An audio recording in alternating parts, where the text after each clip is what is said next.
喲，雪櫃玩完啦，封板唔係就咁掟埋一邊就搞掂㗎啦。因為如果你處理得唔好，板印其實係會生鏽嘅，甚至乎香港潮濕天氣影響之下，板底都會有爆邊嘅機會㗎。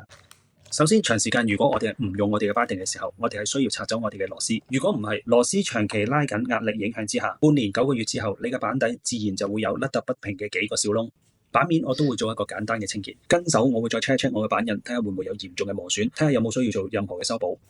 之後板底嘅清潔同埋保養就非常之緊要啦，因為畫咗一季之後，都係時候應該同佢做翻個 SPA 啦。我哋可以先用燙斗溶咗啲蠟燙落板底，一啲較淺嘅花痕，我哋可以透過打蠟嘅過程裏面已經可以修補，甚至乎你之後可以再用蠟紙吸走多餘嘅雪蠟同埋污漬，同埋我會喺啲雪蠟未乾透嘅時候直接刮蠟，原因係未乾透嘅雪蠟可以同埋污漬一次過刮走。最後我都會重複做多一次之前嘅打蠟步驟，作為封板用途。之後你就會見到第二次嘅蠟紙會比第一次打蠟之後乾淨好多。同埋板印我哋可以加翻少少雪蠟，減低因為潮濕嘅影響之下會生鏽嘅情況。最後你只係需要套翻入雪板保護套，跟住呢幾個步驟，封板儀式咁搞掂。